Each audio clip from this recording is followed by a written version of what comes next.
Shoutout sa mga tambay dyan, trabaho din, baka ma-stroke, mga penging pera. Sa pangkagat. Ayan o. Mga kaipips, nandito nga tayo ngayon sa kahabaan ng Africa Street, dito sa may Block 16, EP Housing Phase 2. Bali mga kaipips, dito lang yan sa Block 16 lot to mga kaipips. At dinayo nga natin dito mga kaipips, yung nagtitrending ngayon mga kaipips na Hungarian sausage dito sa Taguig mga kaipips. Ito nga si Tito B mga kaipips, tara samahan nyo ako at tikman natin yung Hungarian sausage na dito. At ito nga mga kaipips, yung price ng kanilang mga footlong dito mga kaipips, na meron sila ditong hotdog overload na nagkakalaga ng 40 pesos. Meron din silang Hungarian overload na nagkakalaga ng 60 pesos. Meron din sila ditong footlong overload na 80 pesos at chicken hotdog overload na nagkakalaga ng 50 pesos mga kaipips. Yun o, dito nga si Tito B. Tito B, anong kwento na itong business mo? Nagsimula ako dati boss na nagsasayaw ako 2012. Tapos hanggang 2019 nag-stop ako. Nagsimula naman ako mag-clothing line. Tapos yung nag-trending si Neneng B, naisip-isip ko na gawin ko na inspirasyon ko siya. Bali naging inspirasyon mo si Neneng B, Oo, boss? naging inspirasyon ko siya.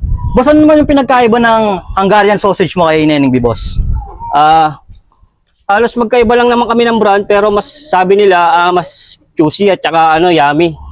Yung tsaka yung sa cheese ko, mas masarap daw.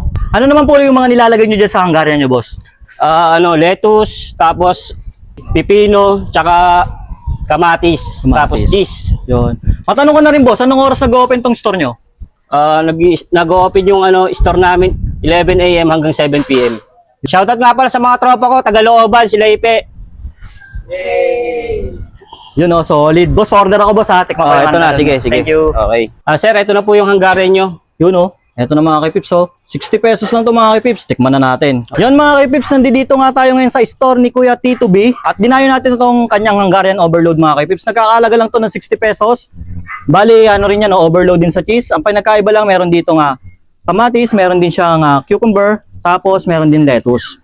So, sabi nila, mas malasa daw yung kanyang Hungarian dito. Tikman natin mga kaipips.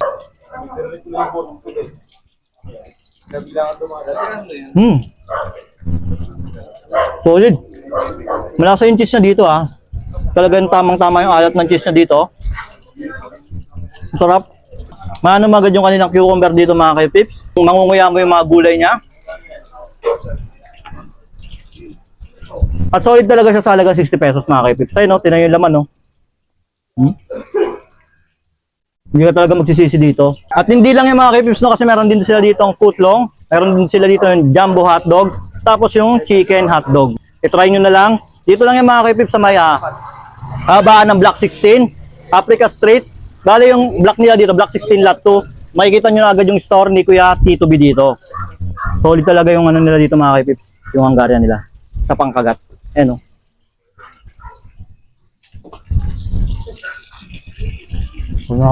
At yun mga kaipips, kung cravings nyo yung gantong overload Hungarian sausage, hindi nyo na kailangan lumayo pa dahil dito sa may Taguig, meron na yan. O paano? Lusob na kayo dito.